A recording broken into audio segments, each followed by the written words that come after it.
Hello guys, welcome back to my channel. আশা করছি সবাই তোমরা খুব ভালো আছো, আমিও খুব ভালো আছি। আজকে চলে এসেছি বোড়ালে ত্রিপুরা সুন্দরী মন্দিরে। তো কিভাবে তোমরা আসবে না আসবে পুরোটাই কিন্তু আমি এই ব্লগে শেয়ার করব। তো চলো, আমার পেছনে দেখতে পাচ্ছ মন্দিরের দরজা রয়েছে, তো ভেতরে প্রবেশ করা যাক। আর সমস্ত তথ্য কিন্তু এই ভিডিওতেই থাকবে। ভিডিওটি ভালো লাগলে অবশ্যই লাইক করো, শেয়ার করো আর সাবস্ক্রাইব করে দিও আমার চ্যানেলটাকে। তো বন্ধুরা চলো তোমাদের বলি তোমরা কিভাবে এই মা ত্রিপুরা সুন্দরী মন্দিরে আসবে। তো সবার আগে বলে দিই, এই মুহূর্তে আমি দাঁড়িয়ে আছি গড়িয়া শীতলা মন্দিরের ঠিক অপোজিট সাইডে। তার পাশেই রয়েছে ফোরসাইট হসপিটাল। তোমরা যেখান থেকে আসো তোমরা বলবে গড়িয়া শীতলা মন্দির নামবো। তো এবার গড়িয়া শীতলা মন্দিরের উল্টো দিকেই কিন্তু বোড়াল যাওয়ার অটো রয়েছে। এখান থেকে কিন্তু অনেক দিকে যাওয়ারই অটো রয়েছে। তোমরা কিন্তু স্পেসিফিক্যালি বলেই দেবে অটোওয়ালাকে যে আমি বোড়ালের দিকে যাব, বা বলবে যে আমি শ্রী শ্রী ত্রিপুরা সুন্দরী মন্দিরের সামনেই নামবো। তো তোমরা সেরকম বললে তোমাদের নামিয়ে দেবে। আর জনপ্রতি ভাড়া নেবে 10 টাকা। তো নেমেই দেখো আমাকে অটোওয়ালা আর কি অপোজিট সাইডে নামিয়েছিল। আর দেখতে পাচ্ছ গেটে কিন্তু নাম লেখা রয়েছে। তো সোজা কিছুটা হেঁটে আসলেই, পুরো সোজা কিছুটা হাঁটবে, মানে 3-4 মিনিট পায়ে হাঁটা পথ। আর যদি যারা হাঁটতে পারবে না তারা কিন্তু ওখান থেকে রিক্সা পেয়ে যাবে। তো যারা হাঁটতে পারবে মাত্র 3-4 মিনিট লাগবে। সোজা হেঁটে আসলেই একটা গলি পেরোলেই কিন্তু দেখতে পারবে যে মন্দিরটা তোমাদের দেখা যাচ্ছে। আর এখানে দেখো আমি এবার মন্দিরের ভেতর প্রবেশ করছি। আর তার আগে বলে দিই মন্দিরের টাইমটা। মন্দির খোলার সময় দেখো লেখাই রয়েছে সকাল 5টা থেকে রাত্রি 8টা পর্যন্ত। আর এখানে কিন্তু সকাল সন্ধ্যা দুবেলাই পুজো হয়। আর এখানে তোমরা এসে কিন্তু অঞ্জলিও দিতে পারবে। তো আমিও কিন্তু আজকে এখানে অঞ্জলি দিয়েছিলাম। আর আমরা আজকে গেছিলাম দুপুরবেলা 4টের সময়। তো সেখানে গিয়ে পৌঁছাই 4:30টার সময় তখন। আর মোটামুটি 5:30 পৌনে 6টা থেকে কিন্তু ঠাকুরমশাই চলে আসে, পুজো আরম্ভ হয়। এমনি তাছাড়া তোমরা যদি আগেও যাও কোনো অসুবিধা নেই, মন্দির কিন্তু খোলাই থাকে।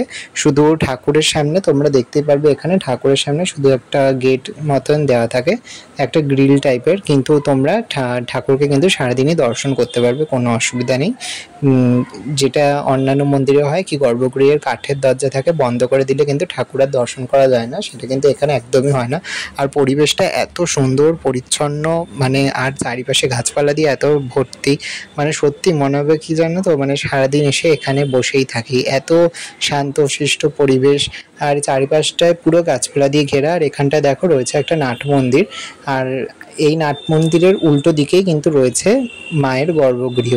তো সবার আগে নাট মন্দিরটা দেখো তোমাদের দেখিয়ে নিলাম। এইবার তোমাদের দেখাতে চলেছি হচ্ছে মায়ের গর্ভগৃহটা। তো তোমরা দেখতেই পাচ্ছ, যেমন কথা বললাম যে এখানে একটা কলাপসিবল দেওয়া রয়েছে, তারই কিন্তু পেছনেই রয়েছে মায়ের গর্ভগৃহ। আর এখানে কিন্তু মায়ের দর্শন তোমরা করে নাও।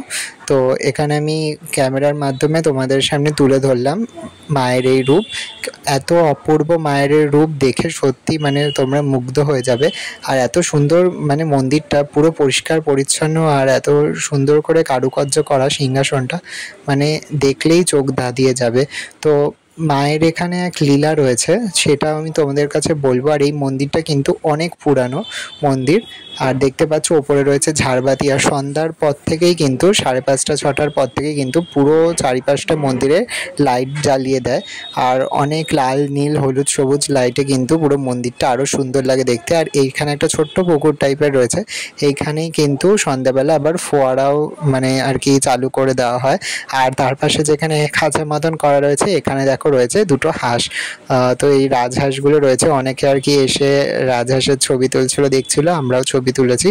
খুবই ভালো লাগলো আজকে এখানে গড়িয়া অঞ্চলে যে এত সুন্দর মন্দির রয়েছে, সেটা আর কি আমাদের অনেকের কাছেই অজানা, আবার জানাও।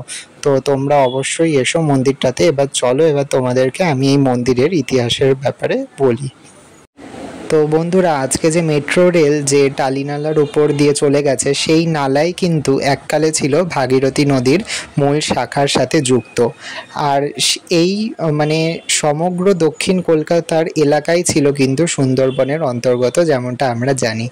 তো এবার এই নদীর গতিপথের ধারে ধারে গড়ে উঠেছিল অনেক পুরনো ছোট ছোট নদী বন্দর, যেখান মানে যেই জায়গাটাকে কেন্দ্র করেই গড়ে উঠেছিল গ্রাম ও জনবসতি এলাকা। তো দক্ষিণ কলকাতার গড়িয়ার কাছে বোড়ালি এরকম একটা জায়গা, তো যেখানে রয়েছে একটা মন্দির যা দেবী ত্রিপুর সুন্দরী নামে উৎসর্গিত। তো তো মন্দিরটা আর প্রতিমাটি খুব বেশি পুরনো না হলেও জায়গাটার ইতিহাস বহু বহু কিন্তু বছর পুরনো। সেই বর্ণনা আগে আমি এই ত্রিপুর সুন্দরী দেবীকে সেই ব্যাপারে একটু তোমাদেরকে বলে নিই। চলো। তো আদ্যাশক্তির মহামায়ার 10টা রূপকে বলা হয় দশমহাবিদ্যা। এই দশমহাবিদ্যার তৃতীয় দেবীর নাম ষোড়শী বা নামান্তরে ত্রিপুর সুন্দরী। স্বর্গ, মর্ত, পাতাল এই 3 পুরেরই কর্ত্রী তিনি। শ্রী শ্রী পঞ্চানন দেব ওনার ভৈরব। 2014 সালে মন্দিরটি সংস্কার করা হয়েছে। এই মন্দিরের ইতিহাস আর বোড়াল গ্রামের ইতিহাস জড়িয়ে রয়েছে, যা যুগের পর যুগ ধরে কিংবদন্তি হয়ে আছে। এই এলাকার মন্দিরের ইতিহাস পাল ও সেন যুগের। এককালে এই দেবীর মন্দিরের পূর্ব সীমা দিয়ে বয়ে যেত আদি গঙ্গা ভাগীরথী, আর দেবীর মন্দির ছিল নদীর পশ্চিম কূলে।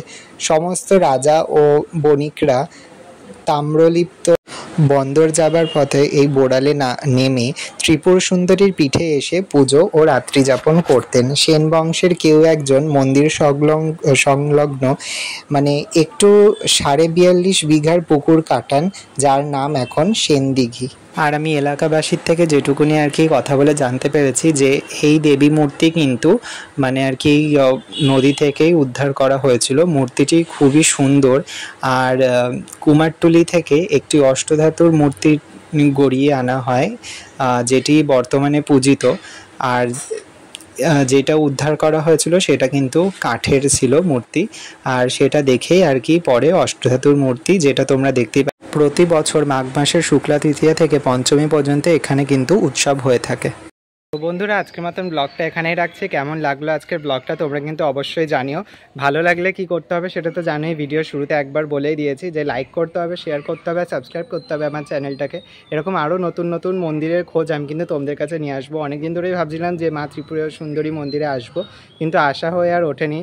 তো আজকে ফাইনালি আসলাম। তো বলে না, কথা আছে যে ভগবান যখন চাইবে তখনই কিন্তু তুমি সেই কাজটা করতে পারবে। ঠিক সেরকমই ভগবান না চাইলে কিন্তু, ভগবান না টানলে আমি কিন্তু আজকে এখানে আসতে পারতাম না। হঠাৎ আজকে কোনো প্ল্যান ছাড়াই আসা। তো কেমন লেগেছে ব্লগটা অবশ্যই জানিও। দেখা হচ্ছে অন্য ব্লগে। রাধে রাধে।